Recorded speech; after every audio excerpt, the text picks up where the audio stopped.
and welcome to another episode of our team building exercise, where we create heroes using the Sentinels of the Multiverse role-playing game. I've noticed that we kind of have a theme going on with the cryptozoology, because we have a Yeti and we have our Mothman cryptozoologist. Now, on Season 1, we made a werewolf, but I think it's fitting that that particular werewolf stays on her own team because she has a goal as opposed to just being part of a group of like-minded people. And I think that's what this is a group of like-minded people are coming together for their own little community, and they would welcome her, but she doesn't want to be a part of this community. Right. With that being said, let's go ahead and start up with a new hero. I've got my PDF open, I've got my 2d10 on the backgrounds page, so let's see what we get. We've got a 4 and 7, so that's adventurer and academic, and then 7, 8, 9, 10, 11 would be retired. So we already have academic. So that leaves us adventurer and retired. Unless we want to say there's another academic member of our team. But I think adventurer fits well with our group here. So we're going to scroll on down to the adventurer page, which I think is just the next page down. No, it's the page after that, the third page. There we go. So we get a D10 and a D8 to two different qualities. So let's see here. D10, D8. We could choose history, leadership, and a physical quality, which could include acrobatics, close combat, finesse, fitness, ranged combat, and stealth. So what kind of adventurer were they? They were clearly able to interact with the supernatural and the pseudo-natural creatures of the world. Were they an ex-monster hunter? I like that. An ex-monster hunter that realized, oh, not all monsters are evil. Okay, so let's give us a physical quality. Let's give him close combat, a D10. And I'm thinking a D8 fit for history works well because they had to study up on these creatures. It may be actually otherworldly mythos that we're looking for, but we'll probably get that quality at a later step. But history does fit well with being an adventurer. We also get an expertise principle, so expertise principle. Actually, I can just type down expertise, I know what I'm talking about. Then we get 3d8 for our power source selection, so I'll meet you down there at power sources. So here we are at power sources. No particular notes so far, we're just going to roll. We've got doubles. We've got 2, 2, and 7. So that's training and relic. We also have experimentation and radiation. So I'm thinking we give someone a relic. So we'll scroll on down to the relics page. It's probably like an enchanted sword or armor or something like that. It's what got them into monster hunting in the first place.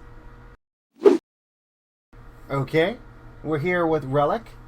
We've got 3d8s to put into powers, so d8, d8, d8. We got awareness, intuition, signature vehicle, signature weaponry, elemental energy power, which could be cold, cosmic, electricity, fire, infernal, nuclear, radiant, sonic, or weather. We've got a materials power, which could be metal, plants, stone, toxic, and transmutation. We've got mobility powers, which could be flight, leaping, momentum, swimming, swinging, teleportation, and wall crawling. Psychic powers, which could be animal control, illusions, precog, postcognition, remote viewing, suggestion, telekinesis, and telepathy. And self-control powers, which could be absorption, density control, duplication, elasticity, intangibility, invisibility, part detachment, shape-shifting, and size changing. So, I've got some ideas. It could be an enchanted sword, which would make it a signature weapon. It could be an enchanted set of armor, which I would also classify under signature weapon. Or we could say that it's some kind of mystic steed that would give him signature vehicle, his steed. I think we could... Well, we can give him both. We could give him signature weapon and signature vehicle. And then a mobility power for his signature vehicle would probably be leaping because of his mount. So let's give him signature weapon. So signature weapon, sword, signature vehicle, steed, and we can give him... Well, do we want it to be leaping? Or do we want it to be something else? I like the idea that he's a knight of some sort, a monster hunter knight, or maybe even a witcher, or excuse me, schmitcher. And he could have been given radiant. No, he's not a holy knight, because otherwise he would have not killed monsters indiscriminately. Well, then again, he may... Maybe. This is a tough one. I'm going to put in leaping for now. Leaping at a D8 because of his steed. We get 2 yellow abilities, each using a different power. Harvest Life Force. Attack using power. Use your min die. Take damage equal to your mid die, and 1 nearby ally recovers health equal to your max die. So you hurt yourself to heal someone else. Magical Shield. When another hero in the red or yellow zone would take damage, you may defend them by rolling your single power die. I like Magical Shield with our armor, but we don't have armor. We could use Magical Shield with... You know what? We could change sword to armor. No, let's keep it at sword. But we could still use Magical Shield with our sword. That does make sense, because you can deflect it. Momentary Power. Boost yourself using power, use your max die, hinder a nearby opponent with your mid die. Excuse me, min die. And Relic Drain. Hinder using power, also recover health equal to your min die. I like Momentary Power and Relic Drain. So let's give him those two. Momentary Power with our steed, because we're boosting yourself by getting on our horse and demoralizing them. And Relic Drain with our sword. We also get a green ability, Draw Power. Boost yourself using power, the bonus is persistent and exclusive. And Punishment. Whenever you attack an enemy that has inflicted a penalty on you, treat the penalty as if it were a bonus for the purpose of that attack. Ooh, I like that. Punishment. I like Draw Power too, but Punishment I think fits more of his one-on-one style of being a knight going after a single monster.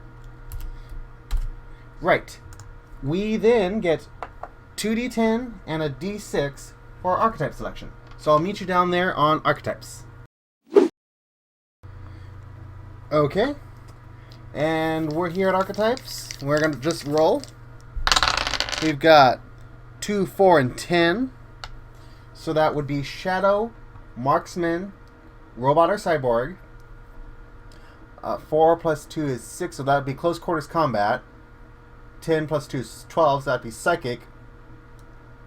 And 10 plus 4 is 14, which is Minion Maker.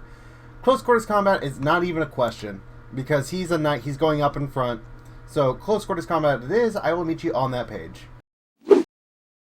Okay, we can assign one of our dice to Close Quarters Combat, but if we already have it, we can skip it or swap one of our dice. We already have it at a D10, so we're just going to leave it alone. We can get a signature weapon, but we already have one. We have our trusty sword. We can get an athletic power, a mobility power, and a technological power. Athletic power, we definitely should get vitality and maybe even strength. Yes, I will get vitality and strength. Vitality at a D10. strength, and a d6. And we can also assign any remaining dice to physical or social qualities. So that would be acrobatics, close combat, finesse, fitness, range combat, stealth, banter, insight, imposing, leadership, and persuasion. I like imposing, so imposing for d10. I've noticed that we haven't actually gotten the otherworldly mythos, which implies that even though he knows some history, he doesn't know as much about the monster world despite being a monster hunter, which would make sense. He thought that they were all evil at one point, but he's only just recently coming to grounds with the fact that they're not all evil. We get 3 of the following green abilities, at least one using your close combat quality and another using one of our powers. We've got defensive strike, dual strike, flexible stance, offensive strike, precise strike, and throw minion. I've read them before in previous videos, but I will read them again here, I suppose. Defensive strike. Defend using power quality, attack using your min die. Dual strike. Attack one target using power quality, attack a second target using your min die. Flexible stance. Take any 2 basic actions using power quality, each using your min die. Offensive strike. Attack using power quality, use your max die. Precise strike. Attack using power quality, ignore all penalties on this attack, ignore all defend actions, and it cannot be redirected affected by reactions. And throw minion. Attack a minion using power.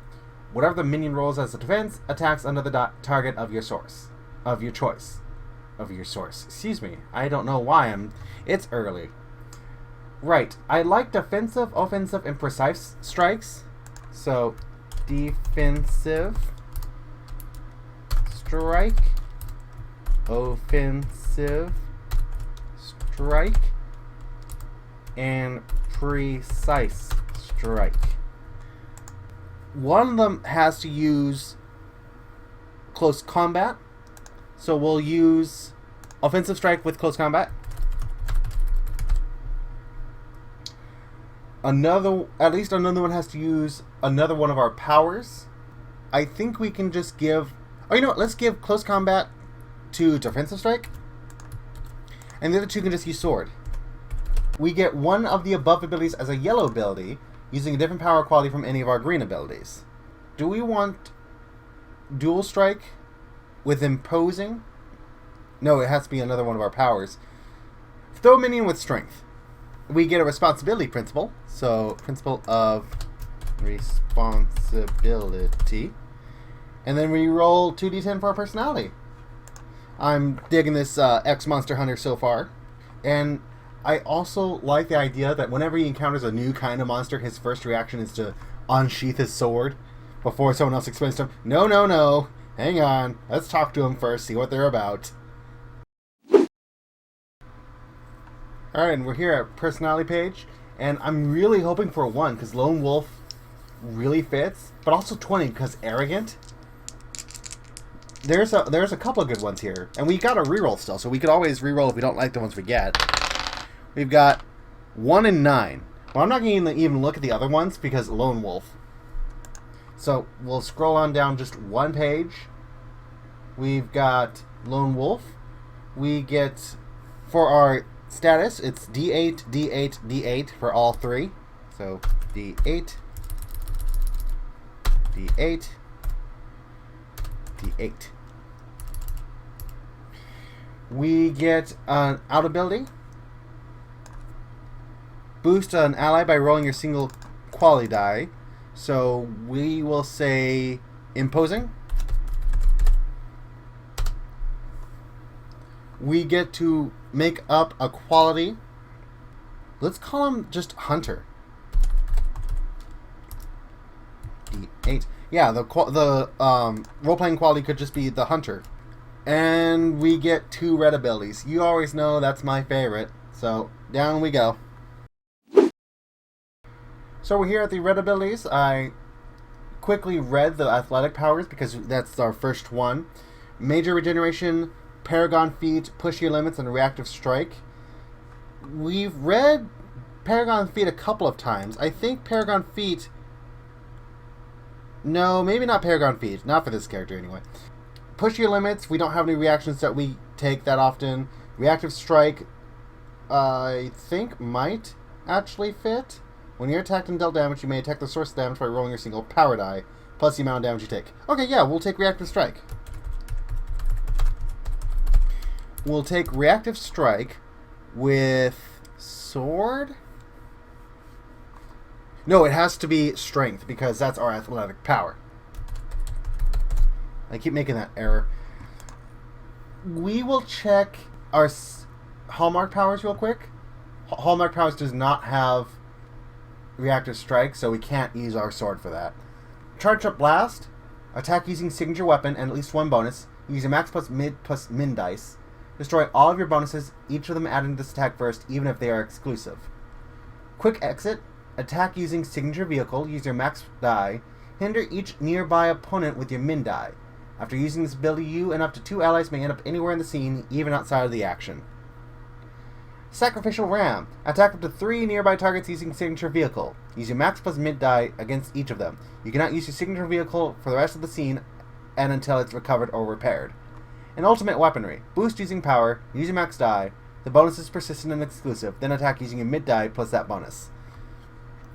We could give him Ultimate Weaponry. I also like Quick Exit. You know what? Let's give him Quick Exit. Because he can grab people and put them on his horse. Okay. That was relatively quick and painless. We will scroll on down, and we will get to the principles pages.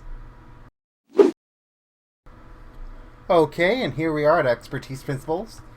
We've got Clockwork, Gearhead, History, The Indestructible, no, the Lab, Mastery, the Mentor, obviously not Mastery because he's still not, he's not even that powered, honestly. Powerless, Science, Speed, Stealth, Strength, the Tactician, and Whispers. None of those quite fit with our concept, so I'm thinking we use our retcon step to choose out of our principle. That seems to be the most common thing I do, which there's nothing wrong with that, I don't think. But I've just kind of noticed that. We've got, looking at other things, the Undead, the Time Traveler, Space, the Sea, Magic, the Inner Demon, Immortality, the Future, Flora, Fauna, Exorcism. Exorcism is kind of what we're looking for. Principle of Energy or Element, Principle of Destiny. Okay, we scrolled up towards the esoteric ones. None of them are quite what we're looking for. We're going to scroll back down, so I might skip past the scrolling down. Ideals. Chaos, Compassion, the Defender, the Dependence. I like the Defender. He's trying to defend people from what he thinks are monsters. Equality, Great Power, the Hero. The Hero is definitely more akin to what he's trying to do. Honor, Justice, Liberty, Order. I'm thinking the Hero so far. Self-preservation, the Zealot. I like the Zealot. He's definitely... he's changing, but the Zealot is definitely there. Okay, and then we go down to responsibility principles. Was that the next one? No, the next one was identity. What's on responsibility? We have to pick a responsibility principle because we already used a retcon step to pick the Zealot. Responsibility. Business, the debtor, the detective, the double agent, the everyman, family, the mask, the sidekick. I like the everyman so far. The team, the underworld, the veteran, and the of youth. Maybe the veteran, because he's used to hunting these. He views it as a war against these creatures, so it's probably the veteran. Okay, so I will type all of this up, and we will take a look over our adventure. We need to give him a name, though. Maybe something that shows that he used to be an arrogant person, but is no longer is changing. So I'm thinking Brad. Brad, the Monster Slayer. the Monster Hunter. Okay. I will meet you as soon as I've finished typing everything up. So here we have Brad. I'm thinking Brad Nicholson? Yes, Brad Nicholson. On paper, he's done, but we could use some hammering out of his lore. How does a monster hunter get to modern day? He could, especially with his, sword and a steed. This is very much a medieval era D&D kind of character, as opposed to a modern day superhero. But I'm thinking his family was definitely from a line of monster hunters and foragers, because Nicholson, son of Nickel. So he definitely picked up a lot from his family.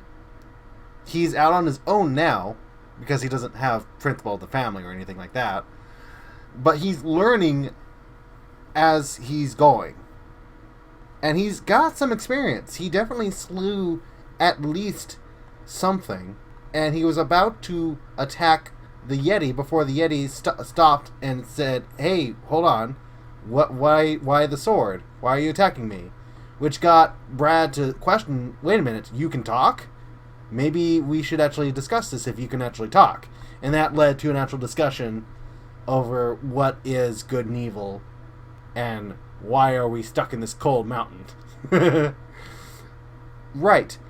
I definitely think he is done on paper. He's got a few different attack options, especially with punishment. He's got his steed, which I think we might rename steed and sword to like great sword, or for the steed like a name of a horse. But for now, I think he's done. So that'll do it for this episode. I'll see you guys next time. Take care.